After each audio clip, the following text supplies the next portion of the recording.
All right, ladies and gents, welcome back. Formula One. 2026. What are we in store for this year? I don't want to be a party pooper before we get into this, but, you know, we always hear about these great updates and this and that. But actually, I'm now going to go flipping a 180.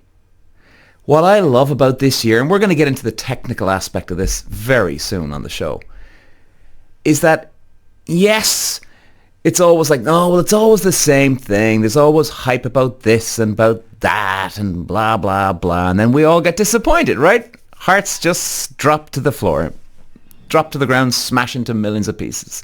But what I love about this year, actually, I've got to say, if there's any shred of hope for us here, lads, is that DRS is technically gone, but we've got DRS all the way through the lap now. They can literally press the button the whole way, all they want, as much as they want. Lads, this is awesome. Now, we'll get into the real nitty-gritty, but now this will sacrifice engine power. This will possibly crucify engine power. This actually will even make the tires overheat. It can completely unbalance the car. So there's always the balance of trying to find it. I mean, depends on how well their car is set up, but I can't see them pressing that button every 10 seconds or every straight they get on. Then again, this is one of those grey areas that this could go either way here. I've got to admit, I'm kind of on the border of, well, look, you know, we're probably not going to see too much excitement and buzz from this. However, Formula One has got loads of excitement anyway, so it's not like this is going to be a boring year. Absolutely not. I'm just talking about the technical specs of this year coming up. But we're going to investigate it more, lads, and we'll be back. But today, I want to talk about our boy, well, not my boy, but Lewis Hamilton. Ladies and gentlemen, Lewis Hamilton. Last week, we discussed Max Verstappen. Is he the GOAT? Is he not the GOAT? I don't even put him in the top 100 of all time. And I think I even ended up saying you could argue with me on that one. Now, for Lewis Hamilton, I would not put this man in the top 100 either. Now, Hamilton was 6 years behind me in racing. It doesn't mean anything, but I've been around. So when I was in, let's say, in school in Ireland, if you're listening to a different country, I don't know, is it high school? When I was in high school, in the senior year at high school, he was at the first year coming in. If you're in Ireland here, I was in sixth year and he was in first year coming in. So it's that type of scenario here. And the racing world is a very, very small world, guys. It really is. Even karting, all the way up to the top levels. Very, very small units. And people get to know each other. You know, it really is like that. So let's just start here because no one seems willing to say this out loud. Now, which is it? Let's just start off with this. Is Lewis Hamilton the greatest of all time? Full stop. Or was he the greatest during a very specific era, in a very specific car, under very specific conditions? Because the narrative keeps shifting depending on convenience. Now, why do I say that? I say that because when Hamilton was at Mercedes, Hamilton was winning championships. I mean, utter dominance at Mercedes. The story was, he's the GOAT, the greatest of all time. In fact, the greatest we've ever seen. Then the moment Max Verstappen starts winning, Max Verstappen has the story quietly changed from Hamilton onto him now. Now, Verstappen didn't do it himself. But now all of a sudden, Verstappen's the GOAT. Really, lads? Like, what is it? I mean, is it really that pattern? Don't you think there's a bit of something off here, that the very next guy that comes along after Lewis Hamilton is the GOAT, and he's replaced Lewis Hamilton as the GOAT? Straight after, Ayrton Senna is the GOAT, and he was around in the 80s and the 90s until, God love him, rest in peace, he passed away. And all of a sudden, it took this long to get the next GOAT to come along. And then what, a couple of years later, we've got the next GOAT straight after him? Really? Now, I'm going to puncture a hole in the whole thing here, lads, is that even Hamilton and Verstappen, right? They've got more race wins. In fact, Hamilton is just over 100 race wins. Michael Schumacher got to 91. You've got to remember, lads, that for Michael Schumacher to get to 91 was an unimaginable achievement because they had way less races. These days, when Hamilton's been racing, he had 21, 22, 23 races. So if you were dominating, you can clean up. Now, Schumacher had, 13, 14, around about then, right? Depending on the years, and was fluctuating up and down, but, sort of an average ballpark here. So that's a lot less races. And, okay, if you've got that luck on your side, you're in the right place at the right time, you've got an utter dominating car, then if you win the 13 or 14 races, and then like Verstappen a few years ago, he lost out in I think 2 races, so he won 21 races. 21 versus 13 or 14 races in a year is a huge amount, huge leap forward for the history books. So, and don't get me wrong here, Verstappen is brilliant, Lewis Hamilton, brilliant, Michael Schumacher is in the GOAT level, and Senna and Fangio, but Verstappen, Hamilton, no, but they're both brilliant drivers. So look, even if I was driving these days, I'd still feel bad. Because I know, well, first of all, I know the way I operate, the way I handle things like this. I'm extremely hard on myself. And believe me, the likes of a Senna, the likes of a Fangio or Schumacher, they wouldn't be paying any attention to these because they know that, well, look, lads, come on now. You can't exactly compare this now. We had so many more race wins or so many more races now these days. They wouldn't be looking at this much. Now, I got to admit, I don't think Hamilton and Verstappen are either. They're just like, lads, yeah, whatever. You can't count these. You can't count these. Of course, you still love to have them. Of course, there's no doubt. But they're not paying much attention, man. Now, let's get back to this. Hamilton was the GOAT, then Verstappen was the GOAT.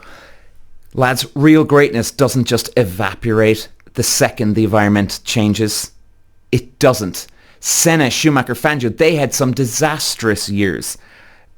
Hamilton's having some disastrous years. Verstappen is having an up and down time at the moment, and he nearly won the championship in 2025, but he's had some disastrous years. The greatness doesn't need protecting. It doesn't need asterisks. It doesn't need excuses. Now, I gotta admit, what's fueling my fire over this is that you just see this so many times, and the reason why I do this, and some of you may be thinking, I'm doing this, oh, he's just so bitter, oh, blah, blah, blah, wonderful. Yeah, great, that's wonderful, lads. The reason why I'm doing this is 2 things. 1, people are pissing all over the real greats, and these men should be respected. Ayrton Senna, Schumacher, Fangio, those 3, and that's to name but a few. These guys are getting pissed on here when people are talking about these guys are coming in. And really where it's getting fuel from is Sky Sports. I mean, I've seen these drivers that sign up for this man, and I know some of these drivers in real life, and I've seen them, the way they act, and the way they act on Sky Sports now all of a sudden. And they're especially getting right in the nick, especially with Hamilton, when he was the greatest of all time. I mean, let's go flashing back to... Forgive me now, it was the last championship Hamilton won, and it was his 7th, and I think it was in Turkey, right? I could be wrong. No, could be wrong. I think it was on the wet track. Forgive me, but to show you how bad it was, okay? I remember sitting on the couch, and he equaled Michael Schumacher's world championship. Now, don't get me wrong. That was incredible. It was incredible, right? And fair fucks to the guy for doing it, okay? Hats off to him. Here's what happened, though. He equaled Michael Schumacher's 7 world championships. So now, technically speaking, you've got the 2 greatest of all time, Schumacher on 7 and Hamilton on 7. Then, when I'll never forget this, Hamilton crosses the line. And David Croft, who's a really, really good entertainer, TV presenter, I highly rate the guy. Hamilton goes past the line and he goes, and Lewis Hamilton has won the 7th world championship, equaling Michael Schumacher's 7 world championships. So he didn't say, and he's now 7 world champion, but he also followed through with, now equaling Michael Schumacher's 7. Then, About 10 minutes later, Sky Sports flash or cut to an ad break. And these motherfuckers, they decide, right? They have David Croft repeating what he said, and Lewis Hamilton crosses the line for this 7th World Championship. Cut. That's it. Cut. Then they had another clip, little bit later, and now I actually thought it myself. I went, hang on, did I just hear that right? Did they just cut out Schumacher? Now, I wasn't sure at this stage. I was a bit hungover, I remember, but I still remember this moment. And I went, all right, maybe I must have misheard that. Yeah. Anyway, they had another clip about maybe 5 minutes later, and then they had, and Lewis Hamilton Lewis Hamilton wins the 7th World Championship. He's the greatest of all time. Now, I can't remember for the love of God where they got that clip, but he's now the greatest of all time. So they're editing as they go here. Now, lads, maybe I was seriously hungover and I just completely made a mistake and I completely overmissed this and overshot this. But I don't think so. So, hey, call me wrong, fine. But I don't think so at all. So this is what we're dealing with. We've got the British press overhyping their drivers. Now, in one way, you can't blame them. I mean, I live in Ireland where we're a nation of knockers, all right? And people would rather roll over and die than to admit that John is the greatest of all time at rugby or tennis or this or that because he's Irish. Honestly, lads, I mean, even for my overseas watchers and listeners, I'm telling you, I know, look, especially for the Americans listening and watching, yeah, I know that you guys have a deep love for Ireland, and and it's cool. It's really charming that you love that, right? We've got a deep love for America, a lot of us here as well. But we're not all Rosie in the garden nice to each other, as in Irish to Irish people will knock each other the hell down. People just can't accept it. Now, not every Irish person here, okay? And I'm Irish, right? So I've got every right in the world to have a go off my own nation here. So no one can have a go off me on that one. We are a nation of knockers. There is no two ways about it. Now, let's get back to the real point here, lads. I'm kind of veering off onto a different path. Now, before anybody loses their mind here with me, let's lock this down properly before we really get into the nitty-gritty, all right? Number one, we're talking about Hamilton today. Lewis Hamilton is, without a shadow of a doubt, a serious fast driver. He's got great technical feedback. Now, that's what I've been told, and I've seen some stuff on Netflix, and he does look dialed in, okay? I don't know how brilliant out of 10 he would be, but he looks to be on the ball. And believe me, lads, you'd be amazed how many Formula One drivers are so-called professional drivers, have zero knowledge of feedback and giving the engineers. You'd be fucking amazed. It's amazing. He's very smooth, right? And that's a very, very, very important thing to have as a driver. Smoothness is a massive part, and he is very smooth. And I've even watched him in karting as well. He was, as far as I remember, he was a little ragged every now and then, but he did adapt to smoothness. So hats off to him for that. He's quite clever. I would say he's got a lot of balls. There's no two ways about it, man. And that's what I do love about him. He'll go for a gap. He won't hold back. Now, what I do I'll knock a couple of points off him, is that even when he goes up against the likes of Verstappen or somebody aggressive, he will give them the space. And I would say, fuck them. Now, I'm not saying you go for a kamikaze move. Absolutely not. But Hamilton will give too much space and too much respect. You got to get stuck in, man. And that's a flaw that he does have. He just backs off a little too easy, and everybody fucking knows it, and who really knows it is Alonso and Max Verstappen. Now, they're the guys that really know it. But hey, look, okay. He's a multiple world champion, 7 world championships.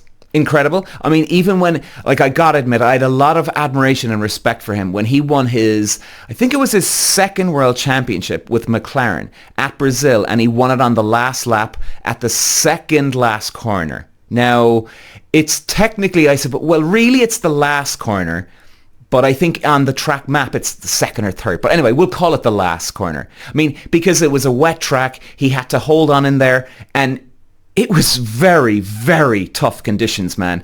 And he just had to hold out, and he did. He didn't give up. He didn't throw in the towel, just, let off the gas. Because if you remember, Felipe Massa crossed the finish line and his whole team were cheering, almost popping out the champagne already as in they're world champions. Okay, because at that moment, as far as I remember, Hamilton was in 6th position, but he needed to finish 5th to win the championship up until the last corner. So when Massa crossed the line, Hamilton was in 6th. And honestly, it didn't look like he was going to get into 5th. So that's why the team were celebrating. Now look, maybe a little, just wait until the bloody race is finished, lads. But you can see why they did jump the gun here. I get it. I really do. But Hamilton stayed in there. He could have thrown in the towel. Now, at the same time, let's not give him too much, I suppose, because look, the race is not over until it's bloody over anyway. So you see, look, even I'm getting a little bit carried away here. But I mean, it was impressive, but the fact that the conditions were so bad, and it was just such an intense race. So, you got to give it to him. And this is not a rant. This not fanboy nonsense. But here's the distinction that most people refuse to make. Being a great driver is not the same thing as being a great competitor. Do you see what I mean about that? The GOAT debate isn't about lap time alone. It's about how you behave when the ground collapses under your feet. And not even if it happens just the one time. It needs to happen a couple of times over. It's about what you do when the car is not perfect. It's about when the races turn ugly. It's what you do when you're uncomfortable. I mean, uncomfortable. Everybody should remember Ayrton Senna's victory in Brazil at his home track when he was stuck in 5th gear. The guy couldn't even get out of the car. I've never seen that when a guy's won a race. Never seen it. And I've never seen a guy who goes on a podium when he tries to lift the trophy above his head and he could only lift it for about 2 to 3 seconds maybe, and he had to put his arms down. It's a trophy. They ain't that heavy, believe me. And the guy could barely do it. It was incredible. And Hamilton's time at Mercedes, it created an environment that was almost, I wouldn't say too good. But you know what? Give me a bit of rope on this one. Let's just go with it was almost too good. All right? The car was planted. The car was predictable. It was forgiving. It was designed around Schumacher's and his input. Now, mainly Schumacher's. Schumacher was the backbone. Schumacher was in there before Hamilton. They got the car to a great place and Hamilton just came in. Of course, he gave input, but Schumacher was the real major backbone here to get that car where it was. And the team structured everything around Lewis Hamilton. And that's exactly what you want when you have a team in the first place. When I was in teams, I had the number 1 seat. I had teams molded around me. It was a beautiful, wonderful feeling. It was incredible. And and it can motivate people. It can demotivate some people as well, believe it or not. But the team as well, they went an extra step further with Hamilton. They protected him psychologically. They managed pressure externally. And they absorb mistakes internally. Now, Toto Wolff, extremely good businessman. And here's the danger part of that kind of dominance. You stop being forced to fight for survival, and bad days don't punish you. Errors don't cost championships in a way. Mental lapses doesn't get exposed. That doesn't make you weak, but it doesn't mean you've developed the same scar tissue as drivers who are constantly under threat. That's the thing, lads. The sport can kind of stop hardening you. When you've got the bubble wrap all around protecting you, you can fall asleep at the wheel, and when the protection disappears, what's left gets tested. Now, here's where I'm really going to probably get into trouble. Abu Dhabi 2021. Hamilton and Verstappen on the last lap. People blame the clerk of the course, the racing stewards, the FIA stewards. They blame that for what happened to Hamilton. Now, I got to admit, I got caught up in the whole glitz and, or the, not glitz and glamour, but the politics for a little while, even though I was on Verstappen's side. I got carried away with it for a while until I came back down to reality. And I remembered. And actually, Abu Dhabi was Lewis Hamilton's fault, not the FIA stewards. And here's why. Because in karting, you learn your racecraft. You learn everything. So then when you go up the racing ladders, you don't learn racing craft. And I'm telling you this, lads, for a fact. You do not learn racing craft when you're in Formula Ford, 3, 2, 1, Formula Renault. None of the above. You learn it in karting. That's where you learn everything. It's like, I can't speak very educatedly now, but I mean, I would imagine it's kind of like being a boxer, okay? You learn it when you start off, or you learn how to throw a kick in kickboxing or karate or taekwondo at the early age in the white belt levels, right? Let's say the white belt is the karting. You learn there. So then when you go up the belts, up to black belt, you know how to throw a kick, all right? You don't learn how to throw a kick in black belt level. So it's the same type of scenario here. You learn the racecraft when you're a young wee lad, let's say. And what Hamilton should have done was protected the line on the last lap.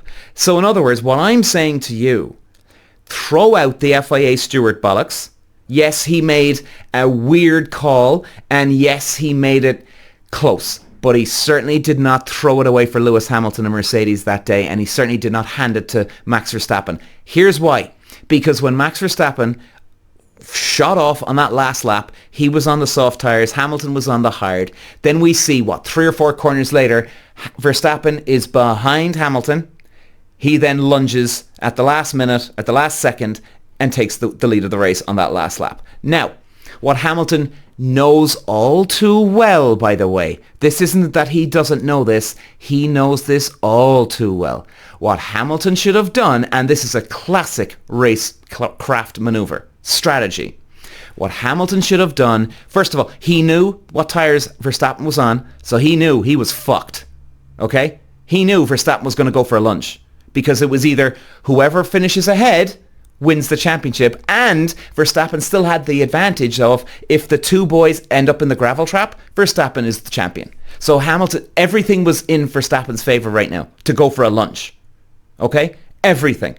Hamilton knew this, and Hamilton went down that straight, stayed on the outside line, and let Verstappen come up the inside line and make the lunge. That was the classic wrong manoeuvre right there. Hamilton should have been in the inside of the track, let Verstappen come up the outside. And by the way, this is the key. Even Verstappen had a little gap back from Hamilton at this stage, right? But Hamilton knew that with the DRS, Verstappen will make that late charge. They know this from the DRS and just the engine speed itself, even without DRS.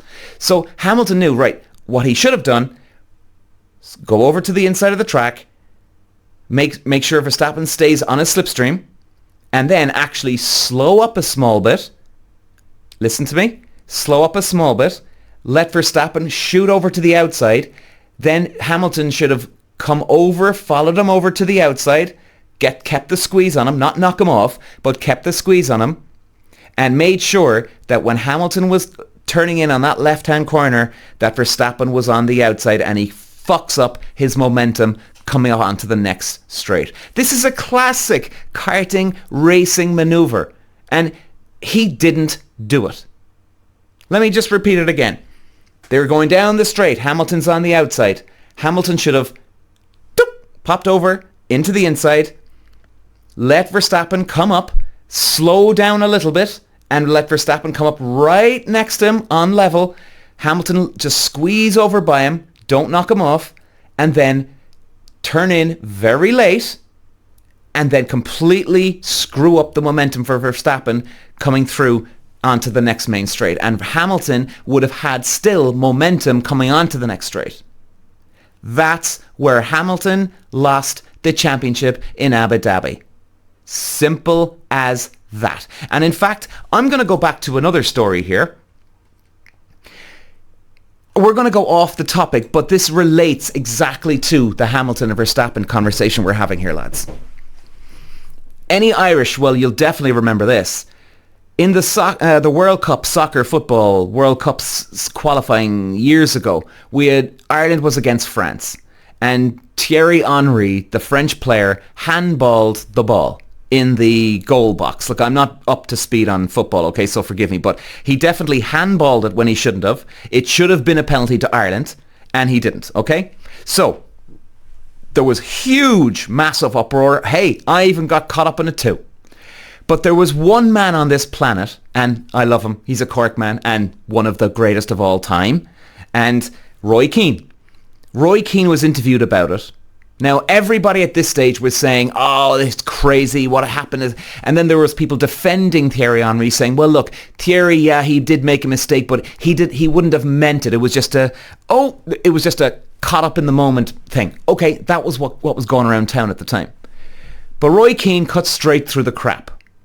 Roy Keane says, well, actually, I'd be blaming the Irish team, because if they were good enough, they wouldn't have let a striker inside the penalty box to have that happen in the first place. Because if the defenders are any good, they would have kept him at bay and he wouldn't have been in that situation to get the handball. I gotta admit, lads, I am right there with Roy Keane on that one. He's dead right. Now, look, obviously, defenders can be amazing, I know this as much, at least for sport. Defenders would be very good, but, you can obviously have strikers get by you. But at the same time, Ireland were under major pressure at the stage. This was all coming down to it, and they had to dig deep here and really make sure that they're doing their job like they've never done before. And they didn't. And that's where Ireland screwed up. They didn't get screwed over, they screwed up. Like Roy Keane always says, do your job. Do your job. And now back to Hamilton. Hamilton didn't do his job. He let it go. And in fact, I would say even Verstappen at 2021 knew when he was coming up to Hamilton, because you get to know the drivers at this stage, right? You know that, okay, I'm coming up against a dirty guy, I'm coming up against a clean guy, I'm coming up against a guy who'll just let you past. Believe me, you've got guys figured out. And Verstappen knew this. He knew that Hamilton would not defend the line like crazy. Do you think if it was the other way around, and if Verstappen was on the last lap and he was going on to win his 8th championship and Hamilton had the good tyres, he was going for his first, do you think that Verstappen would have let him through? In my balls, he would have. He would have been in that defending line, and like I was saying, he would have been holding him up, almost forcing him off the fucking track, and then carrying on to win the championship. There's no way someone like Verstappen would have let that happen. Not a hope in hell. Really put the icing on the cake for this one, lads.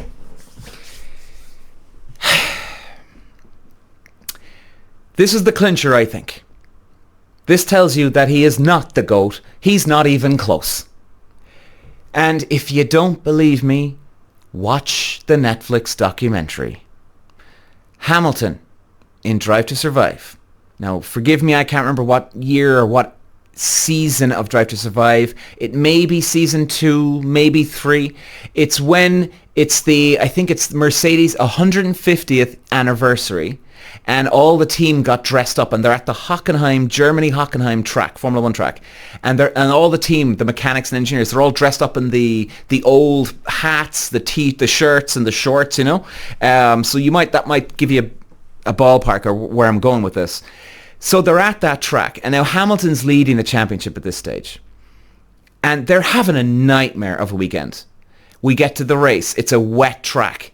Really very slippery conditions. Hamilton has, as far as I remember, he has 2 spins, but he doesn't go off the track. He doesn't crash the car into the gravel and the car is fucked or anything.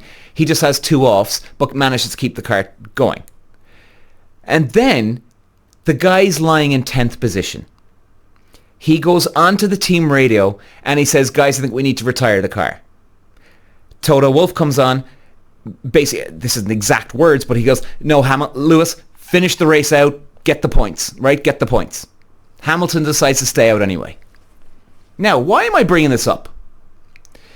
Because, ladies and gentlemen, even though Hamilton had a big points lead at this stage in the championship, he went to Hockenheim and had a nightmare of a season, number one. So in other words, that tells you that they were not bulletproof. And this, if it happens at Hockenheim, this could happen somewhere else. Okay? Or he could get knocked off by someone else and without any driver error.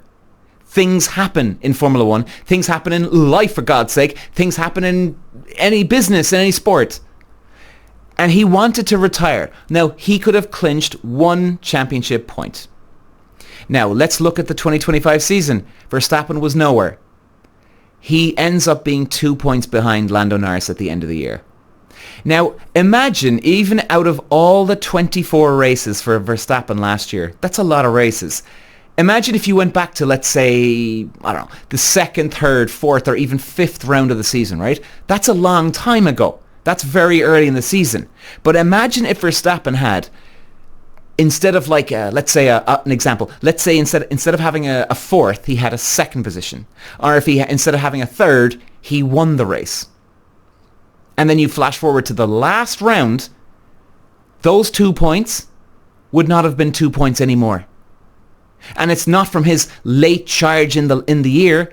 Every race matters. That's why people say this. The first round matters.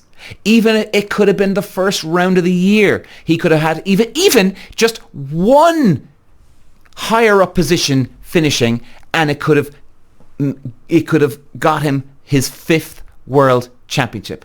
My point is that every point counts.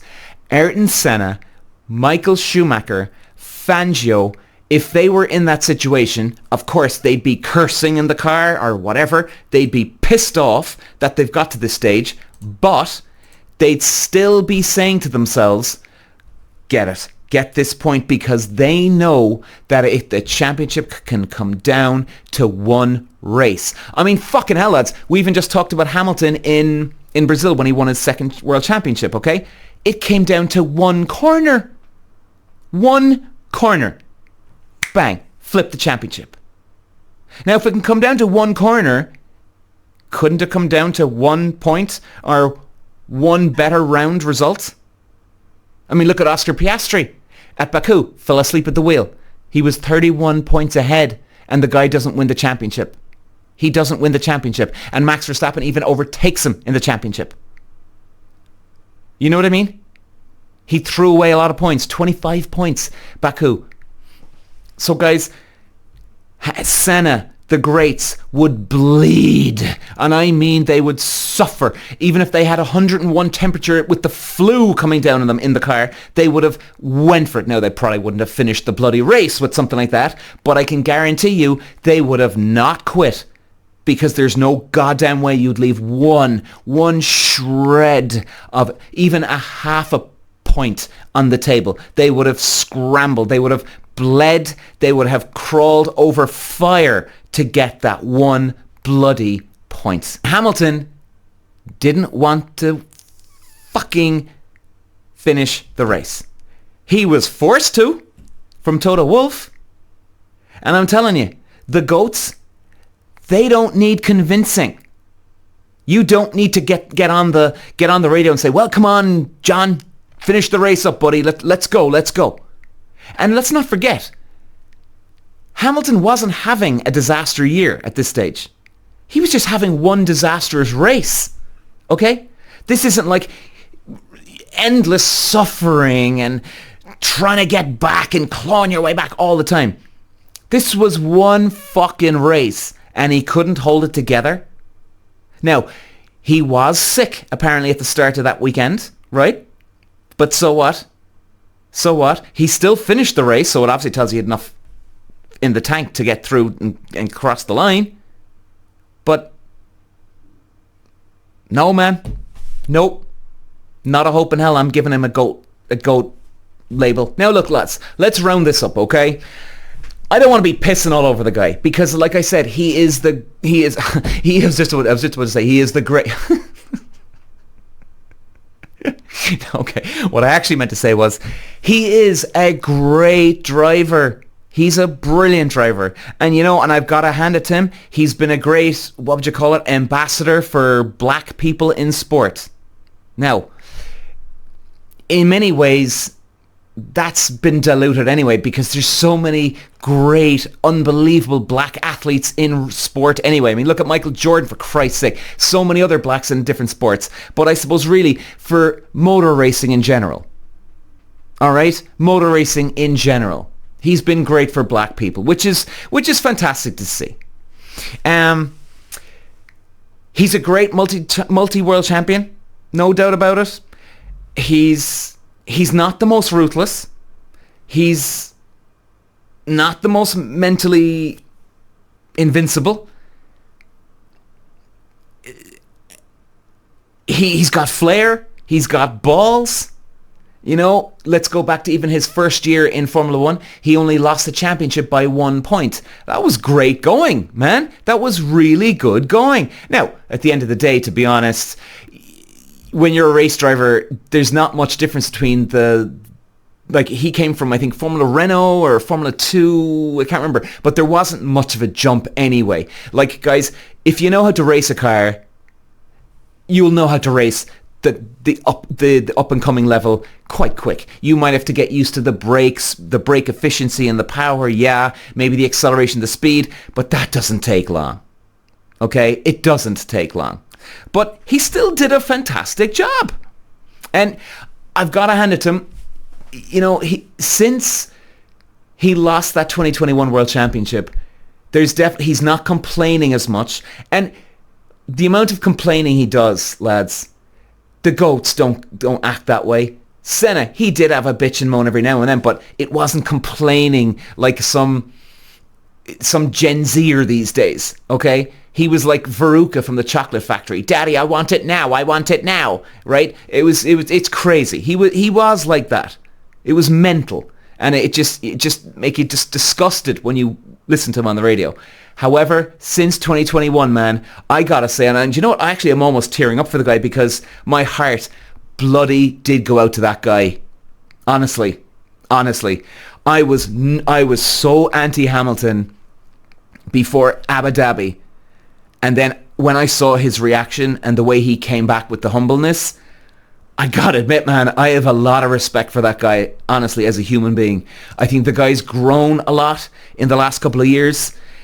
Even though after 2021 he had a disastrous run, things just went south from then on. And I'm going to back him up by the way. I'm going to stand up for Lewis Hamilton here.